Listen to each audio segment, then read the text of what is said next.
Assalamu alaikum, hello everyone, welcome back to the Journey with Jannat and thanks a lot for tuning into Journey with Jannat. तो नाज़रीन, जैसे कि मैंने आपसे promise किया था फर्स्ट एपिसोड में कि जर्नी विद जन्नत एक ऐसा इंफरटेनमेंट टॉक शो है जिसमें हम डाइवर्सिटी और इंक्लूजन पर भी फोकस करेंगे। तो आप हमारे शो में बहुत सारे गेस्ट को देख चुके हैं, आप राइटर्स देख चुके हैं, आप सिंगर्स देख चुके हैं, आप ट्रांस आइकॉन्स देख चुके हैं, लेकिन हमें लगता है कि पॉलिटिकल प्रेजेंस भी बहुत ज़रूरी है, एक कमी ना रह जाए। तो आज के शो में जो हमारी शख्सियत हैं एक बहुत ही अहम और बहुत जानी पहचानी शख्सियत हैं जो कि मेरे ख्याल से तो किसी तारुफ़ की मोहताज नहीं है। पीटीआई से इनका ताल्लुक़ है, पंजाब प्रोविंशियल असम्बली की मेंबर हैं, इसके अलावा चेयरपर्सन हैं standing committee of gender main stream की, और बहुत सारे ये काउंसलर भी रह चुके हैं 1992 से 1997 तक, और इनकी पॉलिटिकल फैमिली बैकग्राउंड है। और अगर मैं 3 लफ्ज़ में बताना चाहूँ तो खुश लिबास, खुश अखलाक और खुश रंग, और हमारी अपनी मिस उज़्मा कारदार। आइए वेलकम करते हैं मिस उज़्मा कारदार को। अस्सलाम वालेकुम ma'am and welcome to our show. Walaikum assalam and thank you so much for inviting me. It's a pleasure to be here with you, Jannat. Yeah, ma'am has been, always a very one of the best trans alive for us, for our movement, for our community. तो ma'am बहुत ख्वाहिश थी कि हम एक political representation भी दिखाएं अपने शो में, क्योंकि आपको पता है कि ट्रांसजेंडर्स के साथ स्टिग्मा डिस्क्रिमिनेशन किया जाता है। तो जब तक आप जैसे लीडर्स हमारे शो में नहीं आएंगे तो आई थिंक वो इम्पैक्ट नज़र नहीं आएगा। देखो, ये इस बात का जवाब देने से पहले मैं तुम्हारा जो टाइटल है ना उस पर तुम्हें कॉम्प्लीमेंट देना चाहूँगी, because I think it's very creative, journey with Jannat, double J, so it's very catchy, I must say. Thank you. अब आपने पूछा है अपनी ट्रांसजेंडर कम्युनिटी के हवाले से और सियासत के हवाले से। मेरा तो पोर्टफोलियो जो है it revolves around gender main streaming and मतलब हमारे पाकिस्तान में अभी तक लोगों को समझ नहीं आई कि ये जेंडर मेन स्ट्रीमिंग है किस चिड़िया का नाम। Exactly. आप उनसे बात करते हैं तो वो समझते हैं शायद सिर्फ ख़वातीन की बात हो रही है यहाँ या मर्दों की, या मर्दों की बात। मर्द भी नहीं शामिल, वो जेंडर में सिर्फ कहते हैं कि जी ख़वातीन ही हैं, कि विमेन डेवलपमेंट ही है सारा ये।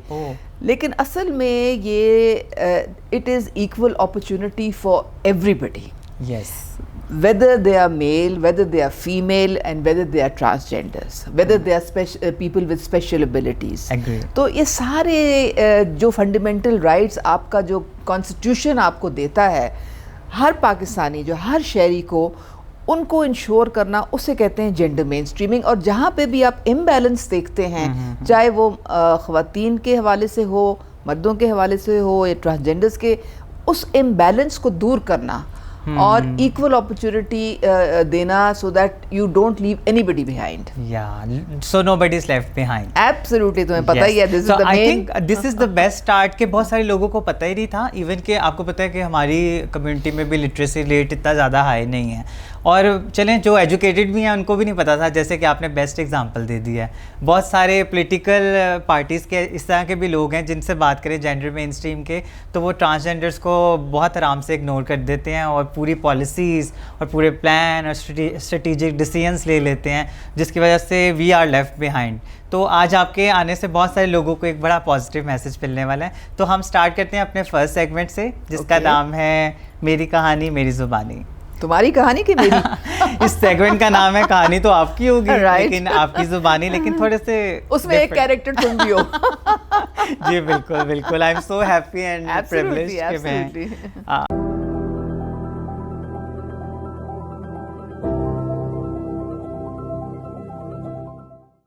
तो मैम सबसे पहले आप मुझे बताएं कि आपकी लाइफ में कौन से फैक्टर्स ऐसे थे जिन्होंने आपको एनकरेज किया ये पॉलिटिकल वेंचर में एंटर होने के लिए? जन्नत, यू वोंट बिलीव इट, मेरे जो नाना थे वो इंडियन कंस्टिट्यूएंट असेंबली 1946 के पहले मुस्लिम मेंबर थे, और वो कायद आज़म के कंपेनियन थे।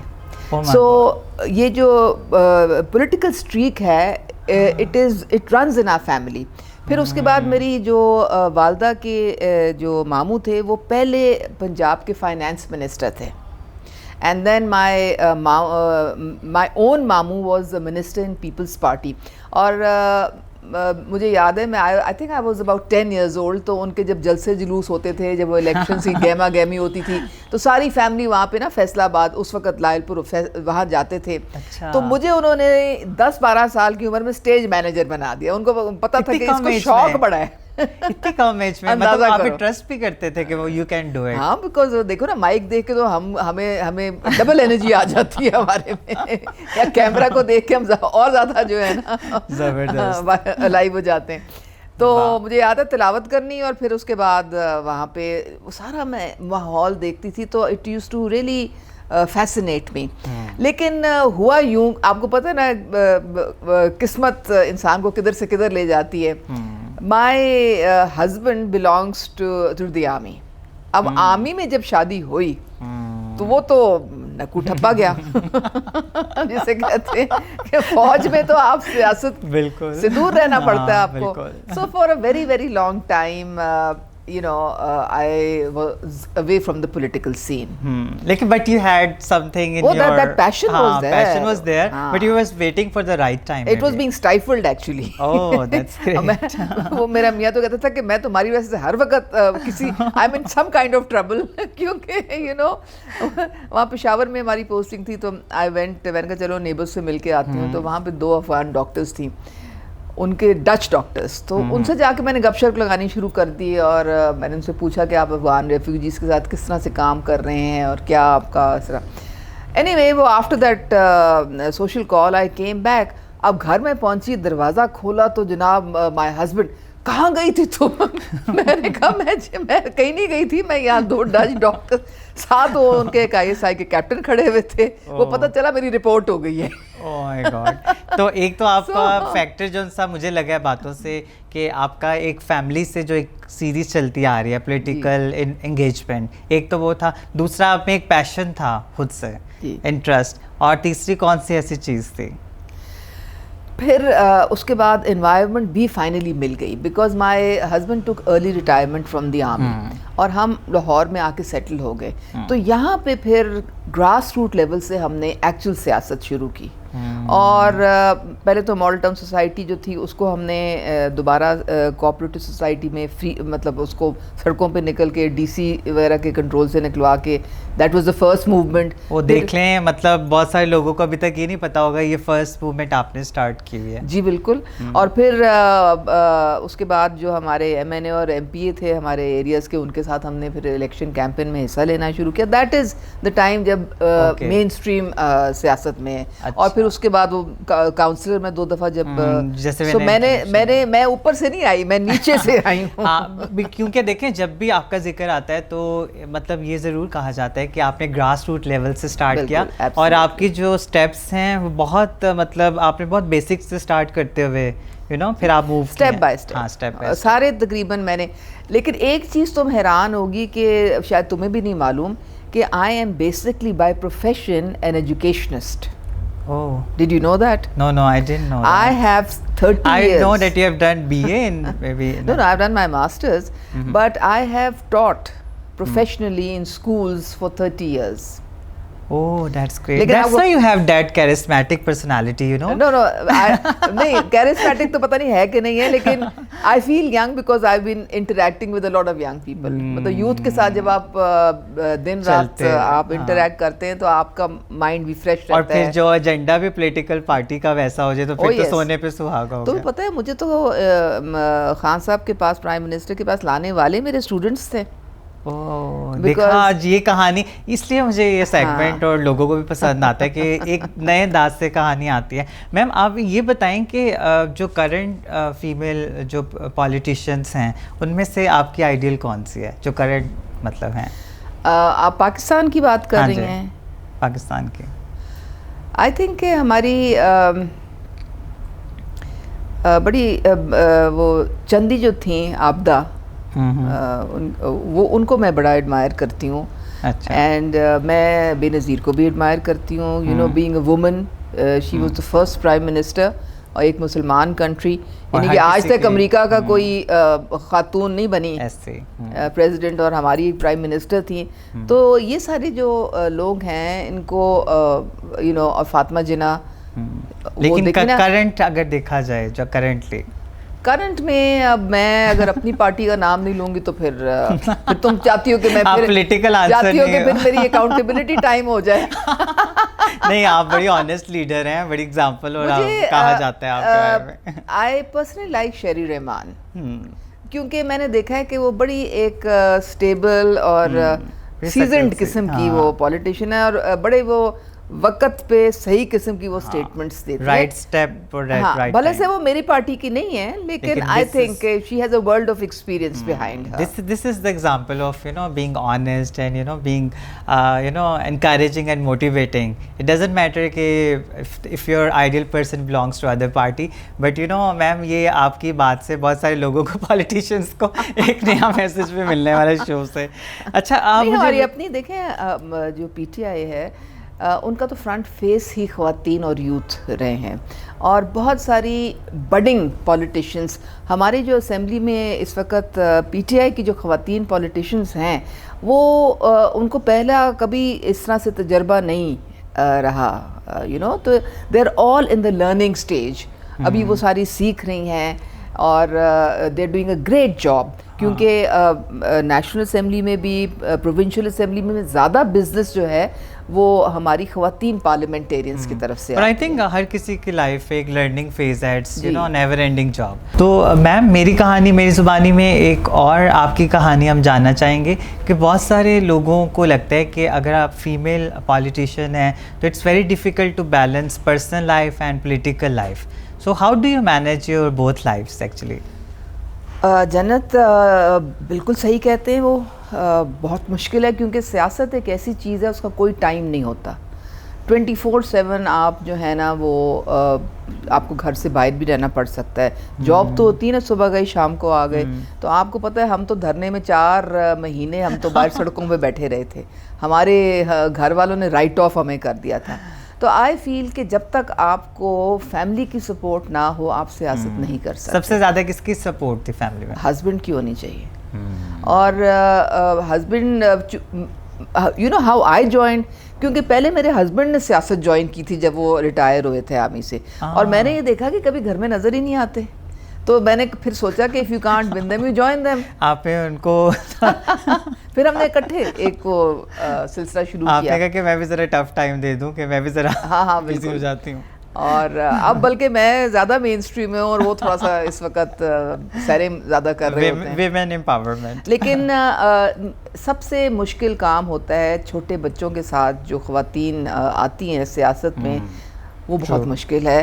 और मेरा ज़ाती ख्याल है कि ये बच्चों के साथ थोड़ी ज़्यादती भी हो जाती है, क्योंकि आप बच्चों को, छोटे बच्चे को माँ की ज़रूरत होती है, बिल्कुल, उसको आप निगलेक्ट नहीं कर सकते हैं, क्योंकि फिर वो उसकी पूरी ज़िंदगी पे उसका इम्पैक्ट, वो कंप्लेन भी रहती है ना बच्चों, और सारी उम्र बच्चे के ज़हन में वो एक चीज़ रहती है। तो मुझे वो अल्लाह का शुक्र है कि मैंने तो उस स्टेज पे सियासत में एक्टिवली रोल प्ले किया जब मेरे बच्चे दे वर ऑल स्कूल गोइंग और अपने अल्हम्दुलिल्लाह थोड़े से इंडिपेंडेंट भी हो गए थे, तो उन सबको समझ आ गई है कि अम्मा अब्बा तो दोनों सियासी लोग हैं। तो वो आर दे हैप्पी कि आपके इस पॉलिटिक्स पे जाने में वो हैप्पी हैं?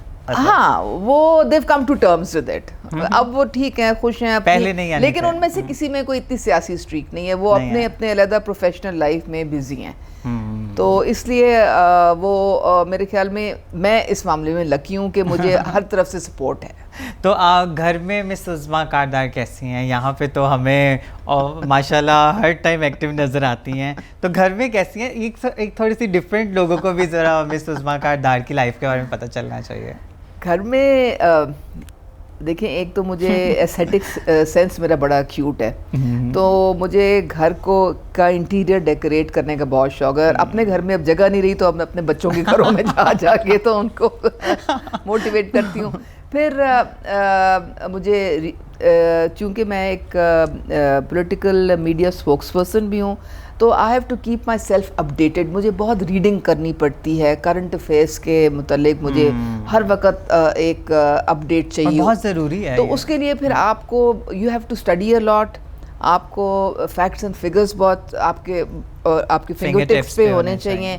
आपको करंट अफेयर्स में जो टीवी में बहुत सारे जो ओपिनियंस चल रहे होते हैं, या अब तो आजकल यूट्यूब चैनल्स बहुत आ गए, वो भी आप साथ साथ आपके, एंड देन बाहर के भी जो इंटरनेशनल एक लेवल पे जो एक पॉलिटिकल सिचुएशन है, you have to have knowledge about everything, and you have to keep yourself updated all the time. Absolutely, because you know you can be questioned at any time at any political program or बिल्कुल, any absolutely. journalist. वो मुझे याद है एक दफ़ा हमारे chairman Imran Khan की हमारी मीटिंग्स होती थी मीडिया स्ट्रेटजी, तो उन्होंने कहा कि जो चैनल आपको एक दिन पहले इन्फॉर्म ना करे और बताए ना कि किस टॉपिक पे आपने बात करनी है, आप मत जाएं।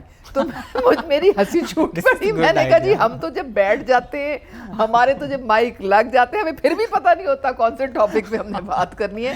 सो we have to be prepared at all times for anything and everything. Very proactive. Yes. तो मैम अगर अब बड़ा एक डिफरेंट सा सवाल है ये कहानी सेगमेंट में, मतलब अब मैं ये जानना चाहती हूँ, अगर 5 साल आपको पीछे भेजा जाए, ये जितना भी आपका पॉलिटिकल जर्नी है, और आपको कहा जाए कि आपके पास एक मैजिक स्टिक है और आप 5 साल पीछे जा रही हैं और कोई एक चीज़ ऐसे चेंज करके आपने वापस आना है, तो वो क्या चेंज करना चाहेंगे आप? सियासत के पॉइंट ऑफ व्यू से ये पॉलिटिकल जर्नी जो है ना आपका। मेरी एक्चुअली पॉलिटिकल जर्नी तो 5 साल से बहुत ज़्यादा है। नहीं, लेकिन हम आपको ये ऑप्शन दे रहे हैं कि सिर्फ 5 साल का आपको टाइम मिल रहा है वापस आने का।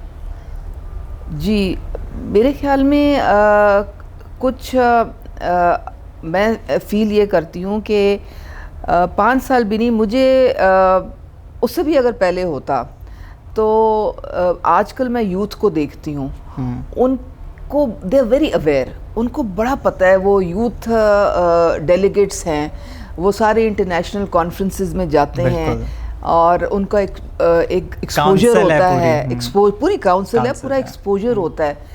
तो हम उस जब स्टेज पे थे लाइफ में, तो हमें तो किसी ने गाइड नहीं किया, ना किसी ने बताया हमें, तो सिर्फ सीधे 2 टोक माँ बाप ने कहा पढ़ाई में गौर करो, कोई लेफ्ट राइट नहीं देखना। तब ये प्लेटफॉर्म्स नहीं थे, कोई प्लेटफॉर्म इस तरह से नहीं थे हमारे लिए। तो अगर जो लोग अभी से शुरू कर देते हैं, वो तो फिर पता नहीं अब कहाँ से कहाँ पहुँचेंगे।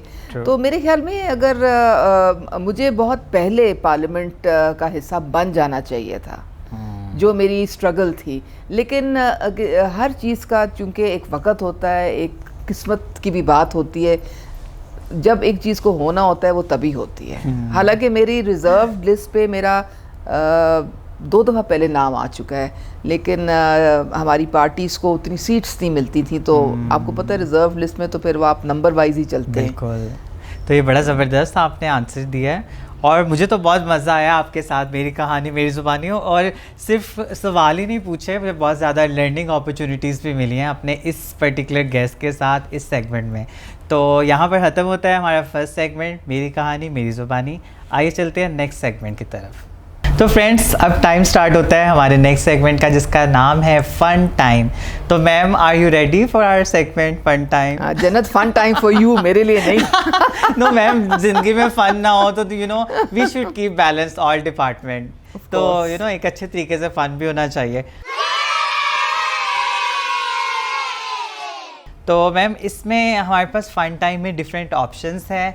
तो there are cards in front of you on table, तो you have to pick 1 card. आप एक उठाएंगे और फिर बताएंगे कि आपके फन टाइम सेगमेंट का क्या नाम है, और then we'll move on with our fun time segment. Okay, right, so here you go. Living in the moment, wow, I like that. हाँ जी, ये है, ये लें जी। Living in the moment and rapid fire round. तो इस segment का नाम है रैपिड फायर राउंड। और लिविंग इन द मोमेंट इसलिए है कि आपने इसमें मतलब बताना है कि इस टाइम अगर आपने इस मोमेंट में ये कार्ड चूज़ किया है तो इसके क्या रीज़न थे। मतलब 2 रैपिड फायर में से एक ऑप्शन चूज़ करना है, फिर आपने बताना है कि इस मोमेंट में इसकी क्या आपको रीज़न नज़र आती है।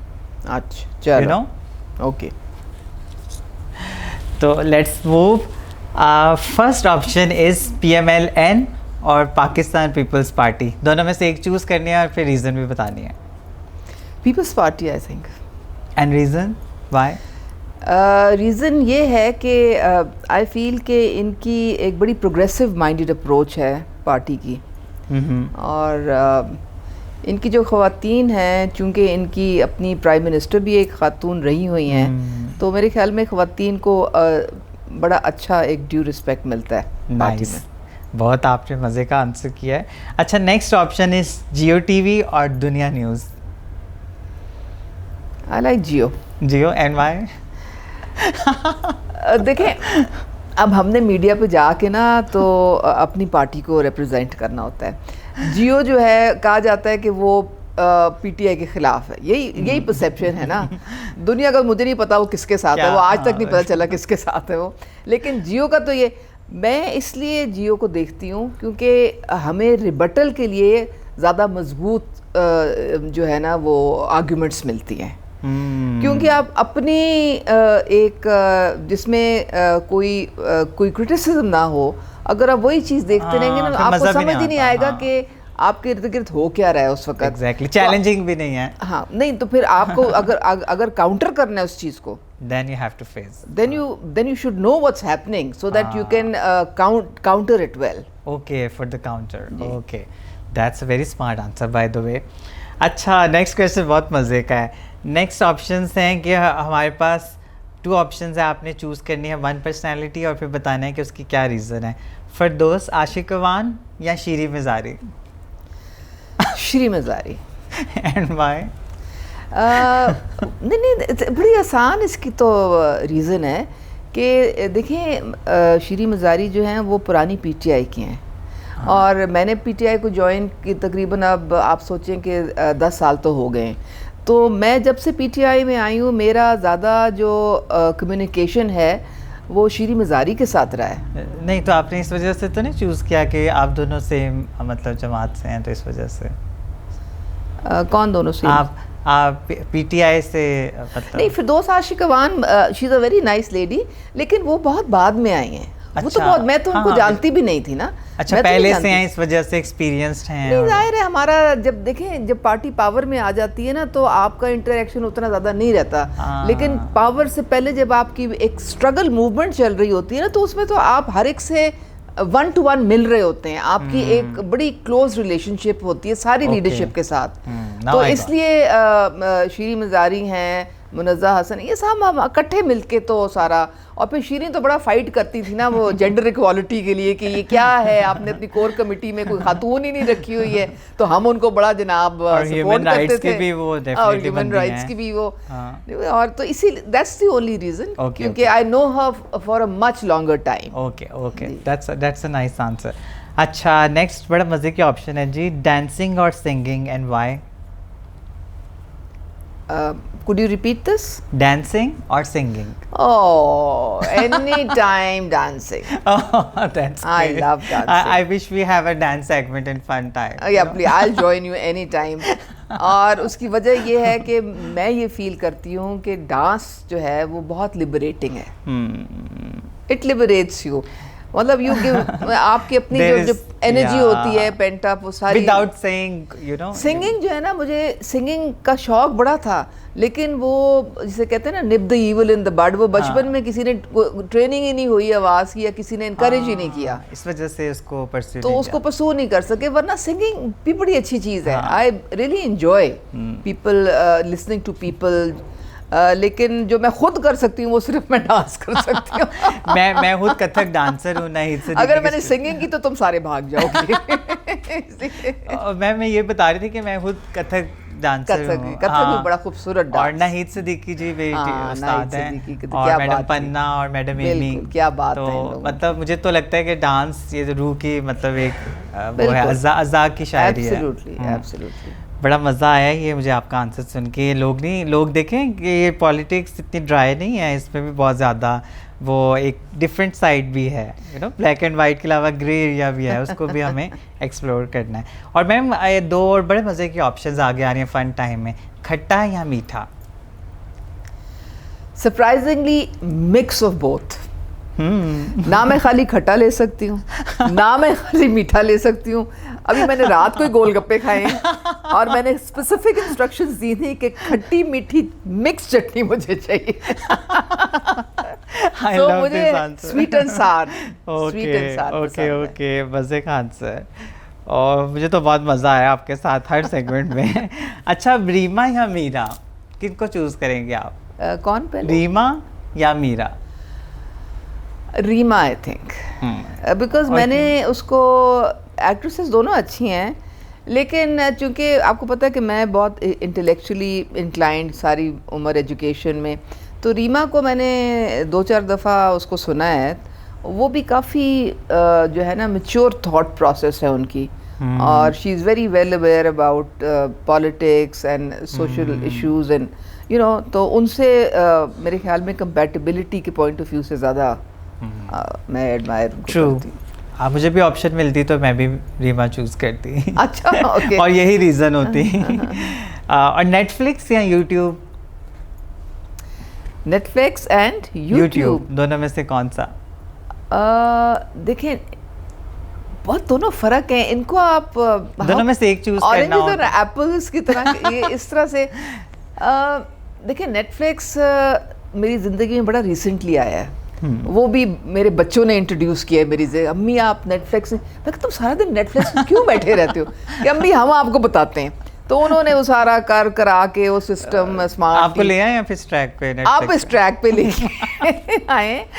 लेकिन मैं ज़्यादा यूट्यूब पे रहती हूँ, बिकॉज और आजकल तो it is the in thing, every anchor, every you know media person या कोई भी वॉक ऑफ लाइफ से आप ले लें, सारे YouTube पे बैठे हुए हैं और हर कोई अपना अपना तज्जिया दे रहा है, और YouTube बड़ा डाइवर्स है। बिल्कुल बड़ा डाइवर्स है।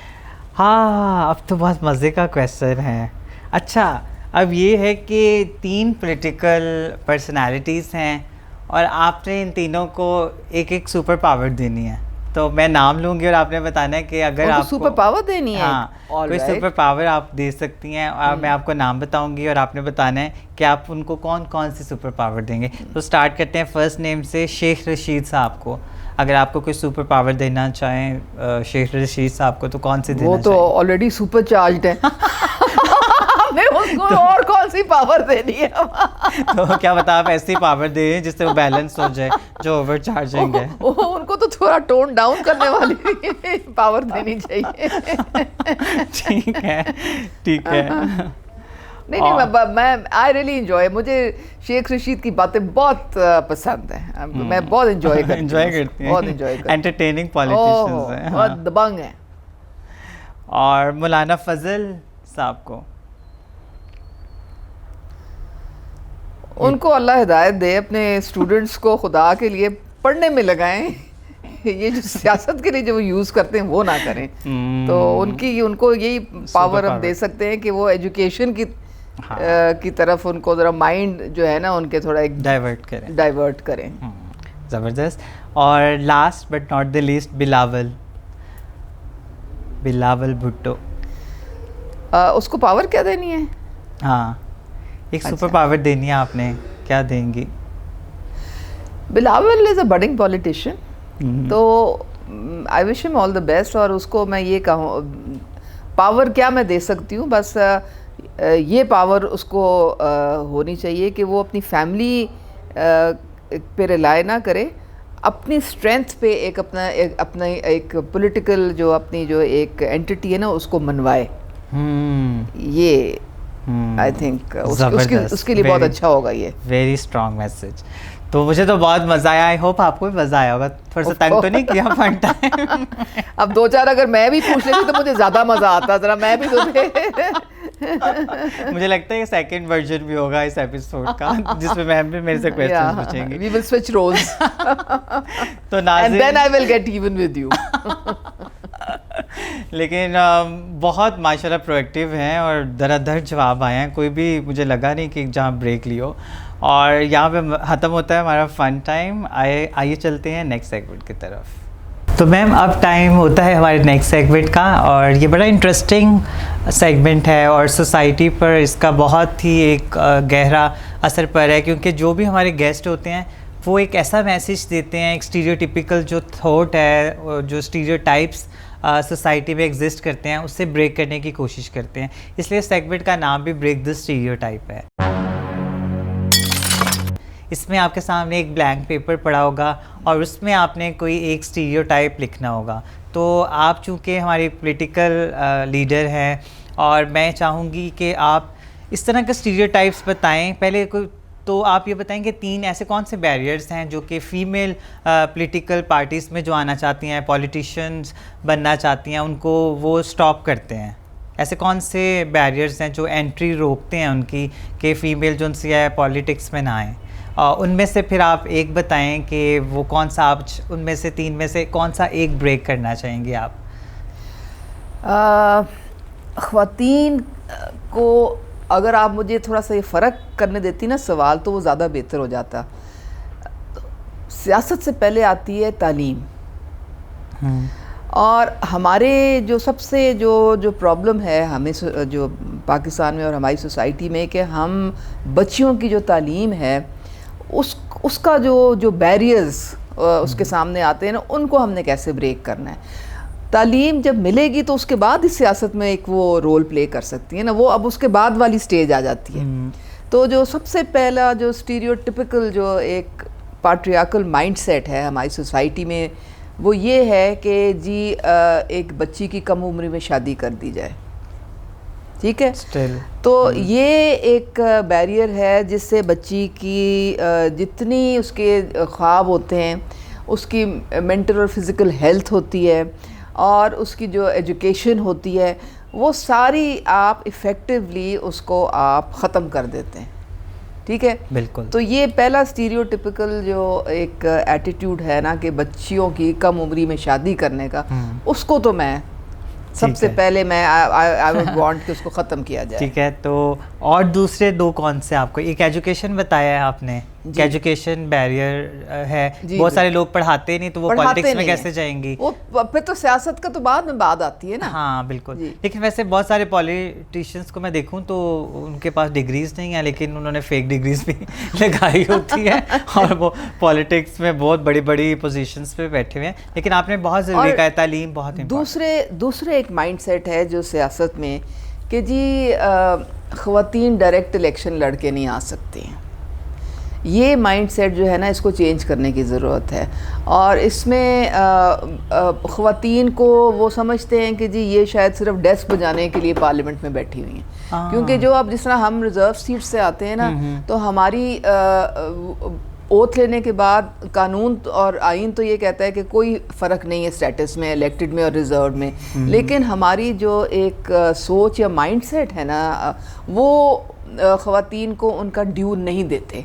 पार्लियामेंट में जो उनकी एक डिसीजन मेकिंग रोल्स है ना, वो बहुत मिनिमाइज़ होते हैं। उनको ना कोई आप कैबिनेट में आप देख लें ज़्यादा कोई रोल मिलता है, ना कोई पार्लिमानी सेक्रेटरीज़ में रोल मिलता है। स्टैंडिंग कमेटीज़ में भी हमने कहा बड़ी मुश्किल से जो एक पावर है डिसीजन मेकिंग की, जहाँ डिसीजन मेकिंग की पावर आती है, वहाँ पे उनको ये बहुत सेंसिटिव आपने बहुत इम्पॉर्टेंट ये है कि आप ख़वातीन को एम्पावर करने के लिए उनको वो जो आपका माइंडसेट है ना, अच्छा कई मर्दों से आप पूछेंगे ना कि जी जब हम कहते हैं कि जी हमें भी डेवलपमेंट फंड्स मिलने चाहिए या हमें भी कोई रोल्स मिलने चाहिए जो कि ज़्यादा पोजीशन डिसीजन मेकिंग पोजीशन, तो कहेंगे आपको क्या फ़र्क पड़ता है, आपको तो एक सिल्वर की प्लेट में रख के तो सीट मिल गई है। वो आपको वो इस नज़र से देखते हैं कि जी आपको तो शायद वैसे ही कोई मुफ्त में किसी ने कोई चीज़ दे दी, यानी उनको लगता है कोई एफर्ट्स नहीं है कोई उनके। हालांकि आप जन्नत यू विल बी सरप्राइज्ड कि जितनी इलेक्शंस होती हैं उसमें ख़वातीन हैं जो घर घर जाके वोट कैंडिडेट के लिए कन्विंस करती हैं और कैंपेन का फ्रंट फेस होती हैं और दिन रात एक करती है। अगर वो किसी के लिए कर सकते हैं तो क्या वो अपने लिए नहीं कर सकते? तो ये जो है ना, इसको ये भी एक हमारी जो एक सियासत है ना, उसमें ख़वातीन को डायरेक्ट सीटों पे लाने के लिए जो माइंडसेट है वो चेंज करना पड़ेगा। और हर पार्टी को लाजिम करना ये कंपल्सरी हो कि वो एक ख़ास परसेंटेज जो है ना अपनी जो टिकट्स वो ख़वातीन को देंगे और उनको फिर लॉजिस्टिकली भी और फाइनेंशियली उसको उनको हेल्प भी करेंगे। तो आप इनमें से कौन सा चूज़ करेंगे? आप लिखेंगी और सोसाइटी को दिखाएंगी और फिर हम उस स्टीरियोटाइप को ब्रेक करेंगे। अच्छा तो चाइल्ड मैरिज लिख दूँ, गर्ल चाइल्ड मैरिज, या ये सिर्फ ख्वातीन नहीं है वैसे जो हमारे जो लड़के हैं उनके साथ भी ये सिचुएशन है। आप अर्ली एज मैरिज तो किसी के हक तो अर्ली एज मैरिज लिख सकते हैं। तो चाइल्ड मैरिज जब शादी होती है तो फिर हाँ child early as marriage.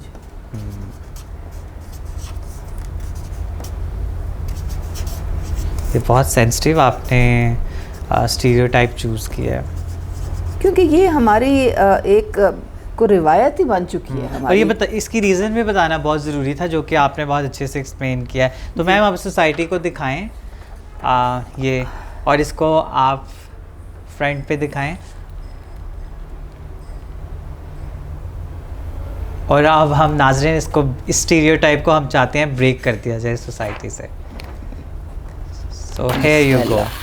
I hope I wish कि ये चीज़ ख़त्म हो इंशाल्लाह। और फिर हमारी जो जीडीपी ग्रोथ है उसमें इकोनॉमिक डेवलपमेंट में ख़वातीन भी अपना हिस्सा डाल सकेंगी। उनको जब तक तालीम मिलेगी वो उनको इनकम जनरेशन में वो जाएंगी और अपना जो उन्होंने लर्न किया इम्प्लीमेंट करेंगी। फाइनेंशियल इंक्लूजन होगी, फैमिलीज की न्यूट्रिशन बेहतर होगी, उनकी लाइफ्स बेहतर होंगी, जीडीपी ग्रोथ होगी हमारी। ज़बरदस्त। पॉपुलेशन जो इस वक्त आसमान से है वो भी पॉपुलेशन एक्सप्लोजन भी कम हो जाएगी। देख तो लें नाज़रीन कितने सॉल्यूशंस आज आपके सामने आ रहे हैं। तो ये बहुत सेंसिटिव सेगमेंट था इस शो का और मैम ने बहुत ही एक सेंसिटिव इशू रेज़ किया और फिर बताया कि इस इशू को ख़त्म होना क्यों ज़रूरी है, स्टीरियोटाइप को ब्रेक करना क्यों ज़रूरी है। यहाँ पे ख़त्म होता है ब्रेक द स्टीरियोटाइप। और अब चलते हैं हमारे नेक्स्ट सेगमेंट की तरफ जिसका नाम है trans icon of the week.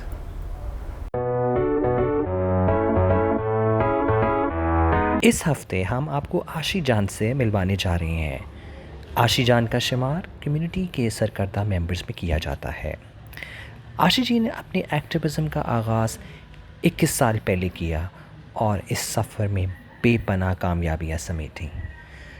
Community members की जानिब से अपने हकूक़ के लिए किसी भी एहतजाज की तस्वीर उठा लें, आपको आशी जी सफ़े अव्वल में दिखाई देंगी।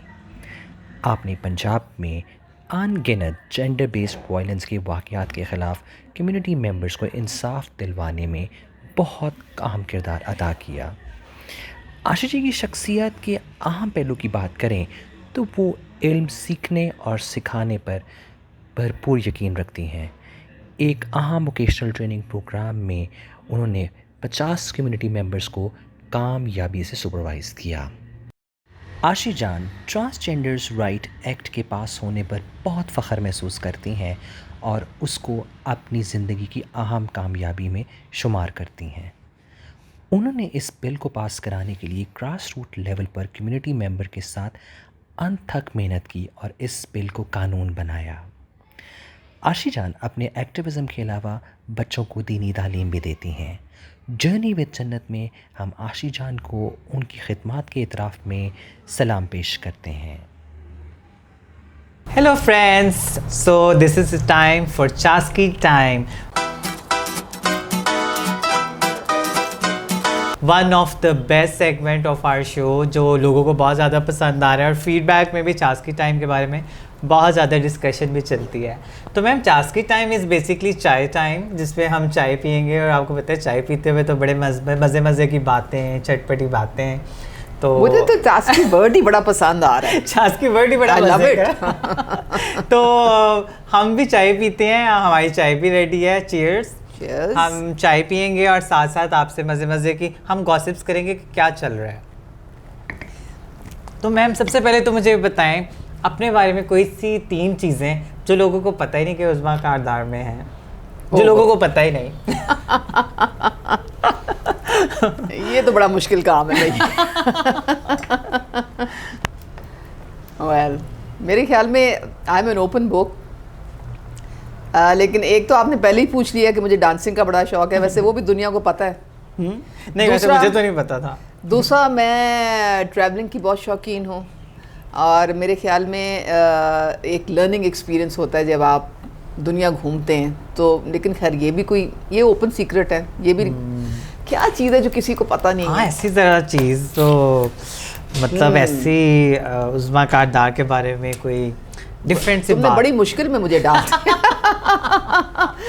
मुझे मेरे ख्याल में कुछ अपने आप को चेंज करना पड़ेगा ताकि मैं जो उज़्मा कारद है ना उसको कोई ऐसी शख्सियत बन जाए जो कि सबको जिसका ना पता हो, क्योंकि एक सियासतदान जो है ना वो तभी सर्वाइव कर सकता है। हम जैसे लोग जो है ना उनके लिए सियासत में सर्वाइव करना बड़ा मुश्किल होता है, क्योंकि सब हमारी शक्ल देख के पढ़ लेते हैं कि इनके अंदर क्या है।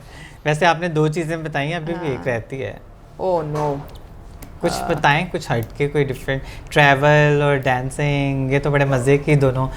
मैम अभी भी आपने हमें 2 चीज़ें बताई हैं, चलें तीसरी चीज़ ना बताएं, लेकिन हमें एक जवाब दे दें कि अगर हम आपको ऑप्शन दें कि आपको आज एक टिकट पिक करनी है तो कौन सी कंट्री में जाना चाहेंगी और क्यों? मुझे वैसे तीसरी चीज़ ज़हन में आ गई है। शायद लोगों को इतना नहीं मालूम है कि मैं थिएटर की बड़ी शौकीन हूँ और मैं जहाँ भी ट्रैवल करती हूँ ना, मैं वहाँ पे चाहे ओपेरा हो या कोई थिएटर हो, तो मेरी पूरी कोशिश होती है मैं अपने सारी जितनी जमा पूंजी होती है ना मैं उस पे लगा के वापस आ जाती हूँ। परफॉर्मिंग आर्ट लवर्स, ये बहुत कम लोगों को पता होगा। हाँ, ये सियासत में ख़ास तौर पे किसी को नहीं पता। उससे पहले की ज़िंदगी में शायद लोगों को, लेकिन वो तो भूल भुला के ख़त्म हो गया ना, अब तो सिर्फ सियासत ही रह गई है। ठीक।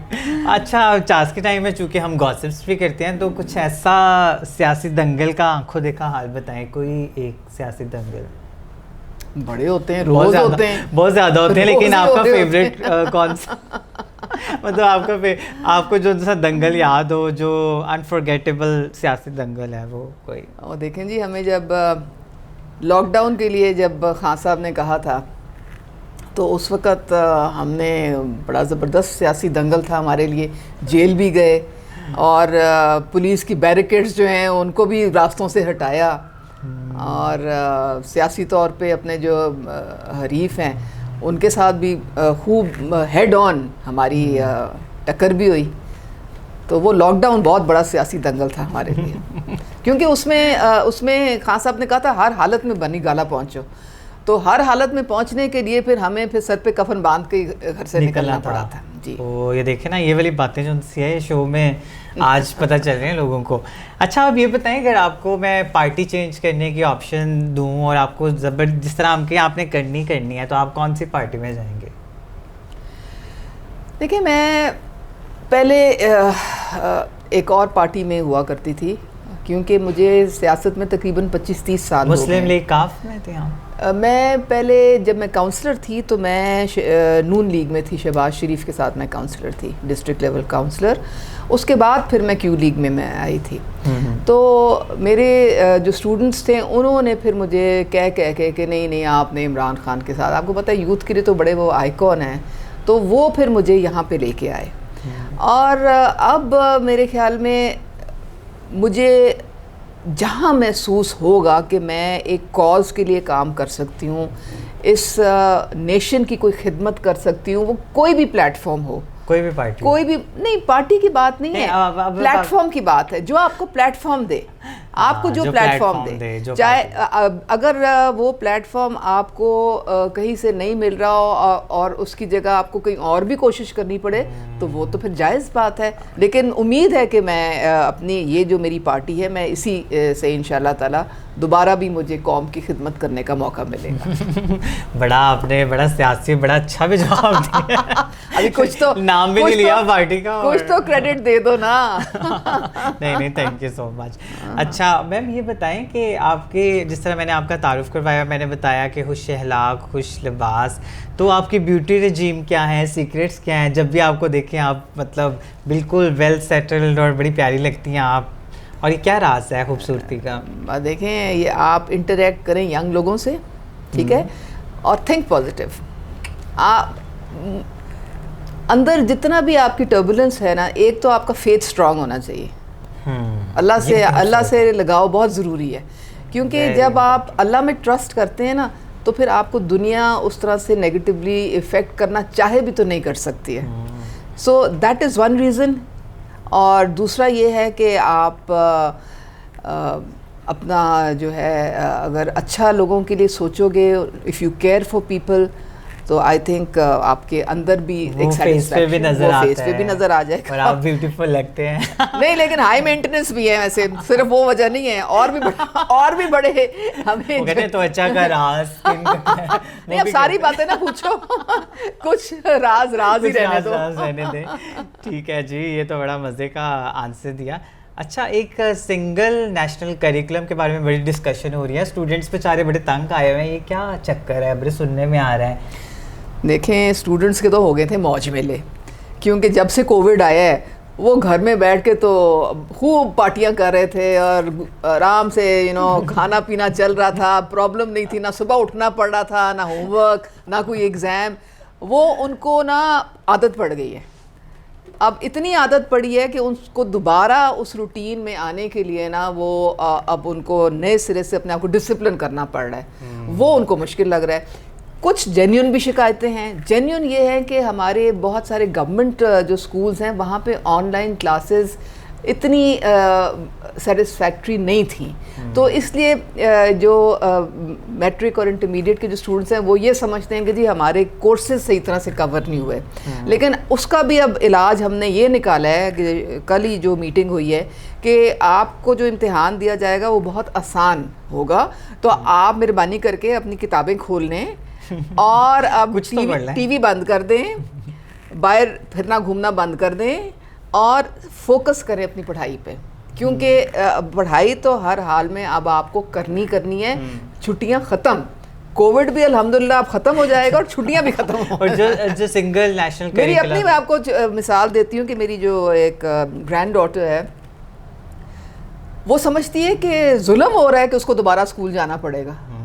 मतलब है कि वो बच्चे जो है ना, वो तो जितना आप उनको लिबर्टी देते जाएं वो उतनी लिबर्टी लेते जाते हैं। ऑनलाइन एग्जाम्स भी एकदम से आपको पता है कुछ स्टूडेंट्स महरूम रहे हैं कि ऑनलाइन फैसिलिटीज। ये बात तो है, ये बात तो है, इसलिए उनको टाइम दे दिया गया है और थोड़ा सा अच्छा, और ये आपको लगता है टाइम भी दे दिया गया है और स्कूल कॉलेज खुल भी रहे हैं। हाँ, तो उनकी टीचर्स का भी फिर दोबारा 1-to-1 उनकी हो जाएगी पढ़ाई। तो ये जो आपको लगता है कि सारे जो सिंगल करिकुलम रखा जाएगा, बेशक वो प्राइवेट हो या गवर्नमेंट एजुकेशन इंस्टीट्यूट हो, ये सिंगल नेशनल करिकुलम जो है ना, ये बहुत एक मिसअंडरस्टूड किस्म की टर्म है। लोग इसको ना, इसको सही समझ, इसका मकसद ये होता है कि आपका एक जो नेशनल आइडेंटिटी है ना एज ए नेशन, वो एक होनी चाहिए।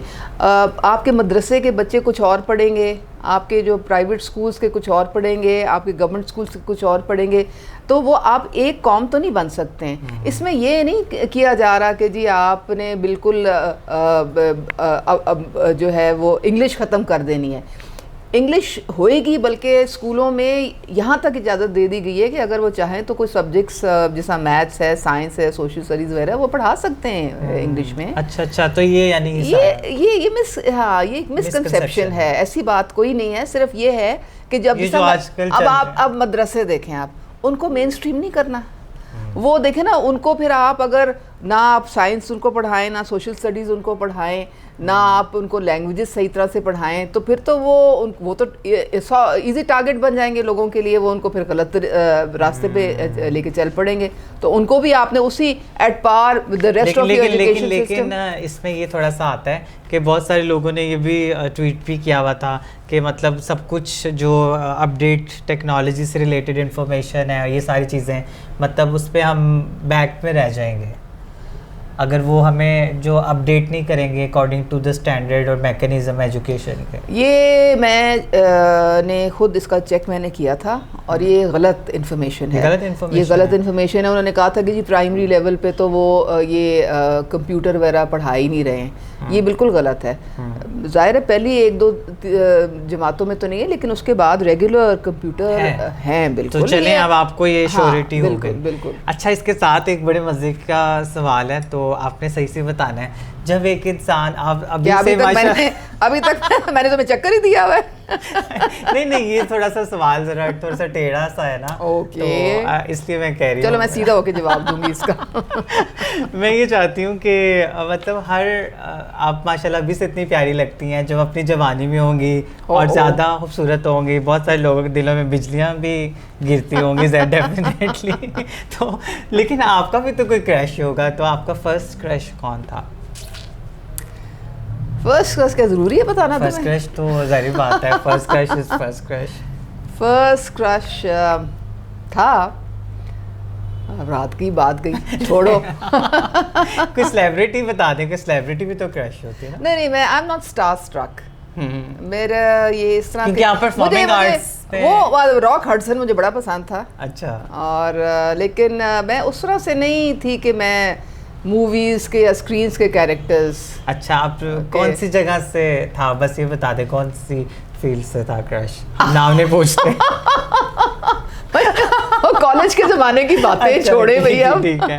तो नाज़रीन, मुझे तो बहुत मज़ा आया चास्की टाइम का, और यहाँ तो होता है हमारा चास्की टाइम। तो मैम, आपसे बात करके इतना अच्छा लग रहा है, और बहुत कम गेस्ट इस तरह के होते हैं जिनसे गुफ्तगू करते हुए वक्त का अंदाज़ा ही नहीं होता। और मुझे अब थोड़ा सा फील भी हो रहा है कि इतनी जल्दी शो ख़त्म होने वाला है, हालांकि हमने बहुत सारी बातें भी की हैं। तो हमारा जो लास्ट सेगमेंट है वो आखिरी हिस्सा है शो का, इसका नाम है दिल की बात। दिल की बात में आने से पहले मैं कुछ अपनी जो कम्युनिटी की तरफ हमारे से दिल तो पहले के ही मिले हुए हैं। दिल तो माशाल्लाह तो हमारे पहले ये सेगमेंट आसान हो जाएगा। बहुत इंशाल्लाह। और मैम, थोड़ी सी आपको पता है दिल की बात की जब मतलब आता है नाम, तो हमें अपने बहुत से गिले शिकवे या कुछ एक्सपेक्टेशंस हैं वो भी अपनी कम्युनिटी की जो दिल की आवाज़ है वो भी शेयर करनी चाहिए। आप तो करेंगी, लेकिन मैं थोड़ा सा कुछ आपसे मतलब अपनी कम्युनिटी के बिहाफ पे पूछना चाहती हूँ कि जब भी हमारी कम्युनिटी के लिए बजट असाइन होता है, तो हमारे बहुत सारे लोग जो उनसे इतने एजुकेटेड नहीं हैं, और बहुत सारे लोग जो उनसे हैं उनको एक प्रॉपर इन्फॉर्म नहीं किया जाता कि उनको बजट में किस तरह से इंक्लूड किया जाए, क्या उसमें ऐसी कोई कंसल्टेशंस हो रही हैं या कोई ऐसी मीटिंग्स हो रही हैं, या अनाउंसमेंट के लिए कहाँ देखा जाना चाहिए कि उनको पता हो कि वो अपना राइट्स किस तरह से लें। फॉर एग्जांपल, पंजाब में बजट असाइन होता है तो कितना बजट असाइन हुआ है, और उनसे पूछा जाना भी चाहिए आई थिंक कि उनकी क्या क्या ज़रूरियात है, उसके अकॉर्डिंगली अगर बजट असाइन हो तो आपको लगता नहीं कि ज़्यादा बेहतर होगा? जन्नत, देखिए सबसे पहले तो ये है कि अभी तक कोई आपने लॉ ही नहीं बनाया ट्रांसजेंडर्स के लिए, तो उनके लिए बजट जो है वो पहली दफ़ा हमारी गवर्नमेंट ने 20 करोड़ का, आपको पता है, पहले अपने ADP में रखा। लेकिन अभी तक जो मैं महसूस करती हूँ कि किसी को सही तरीके से इस इशू की समझ नहीं है, या इसका इम्पोर्टेंस का नहीं पता कि अगर बजट आया है तो ये किस तरीके से इसकी डिसबर्समेंट होनी चाहिए, कौन वो स्टेक होल्डर्स हैं, उनको टेबल पे बिठाएं, उनसे आपने पूछा कि आपको क्या चाहिए। बिल्कुल। और अब होता ये है कि हमारे अपने जो डिपार्टमेंट्स हैं, जब चूंकि उनको हैंडल करना नहीं आता है इस चीज़ को, तो वो इजी वे आउट, और इजी वे आउट ये होता है कि किसी और NGO को पैसे दे दिए कि जी आप आउटसोर्स कर देते हैं कि पता आउटसोर्स कर दें कि और वो आउटसोर्स करने वाले ये करते हैं कि वो समझते हैं कि शायद खैरात देनी है हमने, तो जनाब उनको 2-3 हज़ार दे के तो वो पूरा फंड जो है वो इसी तरह से कहाँ उड़ जाता है। हालांकि देखें, अब आप you know you are the face of transgender community, और आप पढ़े लिखे हो बहुत, आप यू आर वेरी सोफिस्टिकेटेड, और ये लोगों को पता चलना चाहिए कि ये है हमारी ट्रांस कम्युनिटी। अगर उनको बाकियों को भी अपॉर्चुनिटी मिले तो वो आपकी तरह के होंगे। तो हमने उनको इस वक्त स्टिग्मेटाइज किया हुआ है, हम उनको रिस्पेक्ट नहीं करते हैं। तो ये जो स्टेक होल्डर्स को बिठाना, उनके लिए, उनकी प्रोटेक्शन के लिए, उनकी नीड्स बेसिस पे कहाँ उनको चाहिए, मेरे ख्याल में सबसे ज़्यादा चाहिए एजुकेशन और स्किल्स डेवलपमेंट। उनकी कोई स्किल्स इस तरह से डेवलप करवाएं कि वो अपनी जो है जो इनकम जनरेशन कर सकें, अपनी रोज़ी रोटी उनकी सही हो जाए। सो उनको ताकि और तरीक़ों से एक्सप्लॉइट ना किया जाए। मैं एक बात ऐड करना चाहूँगी मैम, आपने बहुत अच्छी बातें की, लेकिन जैसा कि आपको पता है कि 2018 में हमारा वफाक में कानून पास हुआ था, protection of transgender rights act, जिसकी बेसिस पर हमें सेल्फ परसीव जेंडर आइडेंटिटी का राइट मिला, और फिर हर किस्म की डिस्क्रिमिनेशन को इसने प्रोहिबिट किया, मना किया कि कोई भी तफरीक होती है, बेशक वो एजुकेशन इंस्टीट्यूट हो, हॉस्पिटल हो। तो आप बल्कि इसमें जब हम इसको अपने पंजाब में असम्बली में पेश करने लगे थे तो आप उसमें हिस्सा भी हैं। आई विश के पंजाब से भी ये पास हो, मतलब ये पास तो हो चुका है लेकिन अभी तक वो एक मतलब कम्युनिटी को इंक्लूड नहीं किया जा रहा ना, ये चीज़ मुझे बहुत, हमारी कम्युनिटी को भी शिकायत है। और आप थैंक यू सो मच, आपने एक्नॉलेज किया कि हम जैसे लोगों को मतलब शामिल करना चाहिए।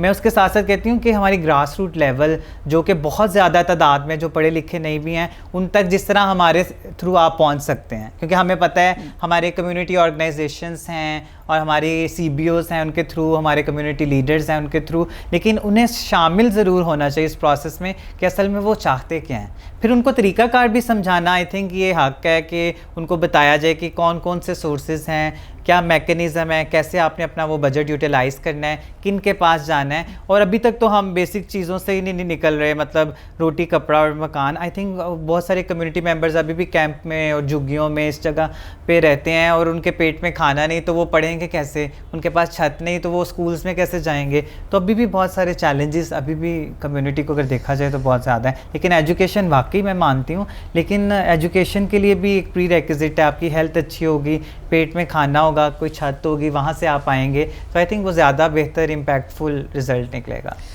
जन्नत, ट्रांसजेंडर्स का जो है इशू है ये वर्ल्ड वाइड इंटरनेशनली रिकग्नाइज्ड है। हमारे मुल्क में ये आप जैसे लोग हैं, आपकी जो कम्युनिटी लीडर्स हैं जो कि पढ़ लिख गए हैं, उनकी वजह से अब ये एक कानून भी, एक कानून की शक्ल आपने जैसा बताया नेशनल असेंबली में। पंजाब में ये कानून मैंने भी एज अ प्राइवेट मेंबर जमा कराया था असेंबली में, और अब ये HR मिनिस्ट्री के पास है। आपको याद है कि जो लास्ट हमने HR मिनिस्ट्री में वो हमने स्टेक होल्डर्स की मीटिंग हुई थी और वो पूरा उसमें डिस्कस हुआ था। तो we are doing it the right way. हमने सबको इंक्लूड भी किया है, आप लोगों की सारी कम्युनिटी की सजेशंस भी उसमें आ गई हैं। आपके जो रिक्वायरमेंट्स है, कहाँ कहाँ आपको तहफ़्फ़ुज़ चाहिए, कहाँ आपकी जो राइट्स हैं वो इस वक्त इन्फ्रिंज हो रहे हैं, आपको नहीं मिल रहे हैं, वो सारी बातें जो हैं अब एक टेबल पे आ चुकी हैं। ये बहुत बड़ी बात है क्योंकि एक ज़माने में तो कोई बात भी नहीं करता था इसकी, और आहिस्ता आहिस्ता ये चूँकि बजट में भी थोड़ा बहुत एलोकेशंस हो रही हैं, तो ये चीज़ अब बेहतरी की तरफ जाएगी, ये बेहतरी की तरफ जाएगी। और मुझे बड़ी उम्मीद है कि ये आपकी जो कम्युनिटी है ये ओवरऑल वेल बीइंग इसकी शुरू हो चुकी है। और लेकिन एक जहाँ पे जो सेंसिटाइज करना है अभी पुलिस को, हमने वहाँ पे भी करना है, क्योंकि मैंने देखा है कि वहाँ पे इनके साथ अच्छा सलूक अभी तक नहीं होता ना। हॉस्पिटल्स भी कुछ ऐसे हैं, हॉस्पिटल्स में भी तो हमें वो माइंडसेट चेंज करना है। से नोटिफिकेशन, जैसे आप जैसे लीडर्स हैं, जब तक वो एक ऑर्डर करेंगे नोटिफिकेशन जाएगा, और जिस तरह मिनिस्ट्री ऑफ इंफॉर्मेशन है वो ये इन्फॉर्मेशन को एक मतलब ग्रास रूट लेवल पे, जहाँ पे मतलब इतने वो सोशल मीडिया नहीं है, वहाँ बैनर्स लगें, जहाँ पे TV नहीं, रेडियो के थ्रू ये कैंपेन चले। आपने और हमने बहुत सारी वॉक्स आप लोगों के साथ की हैं। आपको याद है अभी पीछे भी आपने अपने बिल्कुल वर्ल्ड एड्स डे पे था, फिर उसके बाद एक वॉक था। तो ये सारी चीज़ें जब आप एक अवेयरनेस कैंपेन्स चलाते हैं ना, तो फिर लोग भी सोचते हैं कि वो अच्छा ये भी बात है, और उनको समझ आती है, फिर एक्सेप्टेबिलिटी बढ़ती है लोगों में। ये मैं बात मैम के सामने ही अप्रिशिएट करना चाहूँगी कि जब भी मैम को हमने एट 11th आवर भी कहा है कि हमारा ट्रांसजेंडर का नेशनल डे है, TDOR है, एड्स डे है, मैम हमेशा आई हैं। आई विश कि बाकी भी जो हमारे, जिस तरह ये लाहौर, कराची और इस्लामाबाद ही मेन सिटीज़ नहीं हैं, हमारे जिस तरह कसूर है, गुजरावाला, डिफरेंट सिटीज़ हैं, वहाँ पे भी ये इस जैसी प्रैक्टिस स्टार्ट और हमारे लीडर्स आएँ और ये इन्फॉर्मेशन जो सेंसिटाइजेशन से रिलेटेड है वो भी जाए। तो मैम, आप जाने से पहले अपने दिल की कौन सी ऐसी बात है या ऐसी कोई ऐसी कमिटमेंट जो आपके दिल में है, जो ट्रांसजेंडर कम्युनिटी से रिलेटेड है, वो आप लिखना चाहेंगी और हमें ऑटोग्राफ दे के जाएंगी। तो आप ये यकीन नहीं कर सकती कि मुझे आज कितनी खुशी हुई है आपके शो पे आके। और I think it's an honour. और दिस शोज के things are changing. Thank you. और आई थिंक आपने इस लीड ली है और the credit goes to you. ये दरवाजे खोलेगा और भी बहुत। इंशाल्लाह, और ट्रांसजेंडर्स को मेन स्ट्रीम करना है हमने, यही पर्पस था। मेन स्ट्रीम करना है, हर वॉक ऑफ लाइफ में उनको होना चाहिए, हर डिपार्टमेंट में उनको होना चाहिए। नेपाल में मैंने कॉन्फ्रेंस एक अटेंड की थी, उन्होंने कहा कि जी हमारे स्कूलों में ट्रांसजेंडर्स जो है वो नॉर्मल स्कूल में जाते हैं, कोई उनके लिए कोई अलहदा स्कूल नहीं है, कोई उनके लिए कोई अलहदा ट्रांसपोर्ट नहीं है, इसलिए क्योंकि वो सारी सोसाइटी एक्सेप्ट करती है। ऐसे तो ही है। यही हमने यहाँ पे भी करवाना है इंशाल्लाह। और इसका पहला कदम होगा कि हम जब लॉ इसका पास कर देंगे आप लोगों के लिए। पंजाब से अब बारी है। पंजाब से अब बारी है। इंशाल्लाह वी आर टुगेदर और इंशाल्लाह विल डू इट। चलें, मैं अपनी दिल की बात वैसे दिल की बात बताना जो है ना बड़ा डेंजरस होता है। आपको भी पता होना चाहिए इस बात का। ठीक है, आपको हेल्प कर सकती हूँ। अच्छा,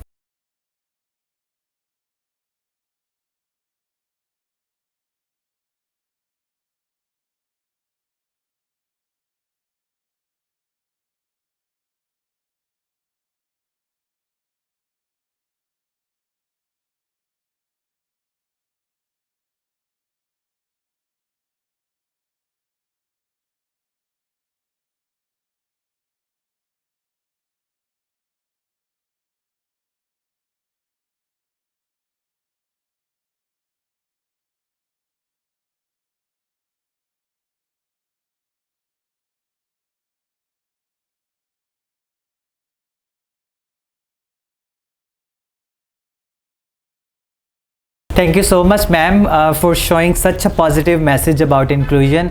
और आई थिंक ये हमारा जर्नी जो सा है इट्स ऑल टुगेदर। ओ आप henceforth we are together।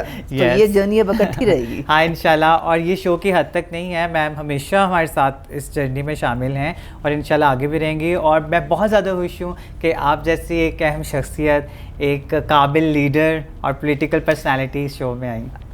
Trans community जो है it's very close to my heart. और मैं आप लोगों के लिए अगर कुछ थोड़ा भी कर जाऊँ ना तो मैं समझूंगी कि बहुत बड़ी अल्लाह ताला ने मुझे ऑनर दिया। Thank you so much ma'am. और आप हमेशा खुश रहें और इसी तरह एक कामयाब लीडर के तौर पर इंसानियत की खिदमत करते रहें। नाज़रीन, यहाँ पर ख़त्म होता है हमारा सेगमेंट, लेकिन जाने से पहले छोटा सा सुवेनियर जो कि आपको हमारे शो की और ख़ूबसूरत मेमोरीज़ की याद दिलाता रहेगा। तो एक प्यारा सा कप है, ये स्पॉन्सर किया स्वीट टूथ ने और ये हमारी तरफ से आपके लिए छोटा सा। अच्छा, आपको कैसे पता चला कि मेरा स्वीट टूथ है? ओह अच्छा, हमें नहीं ये पता था, लेकिन चलें एक हमारे जर्नी में एक और रिश्ता निकल आया। तो ये आप देखिए और आप इसको एंजॉय कीजिए। Thank you so much. Thank you नाज़रीन। इसी गिफ्ट के साथ ख़त्म होता है हमारा ये सेगमेंट और इंशाल्लाह अगले हफ्ते मिलेंगे एक नई पर्सनैलिटी के साथ एक नई एपिसोड में। अल्लाह हाफिज़।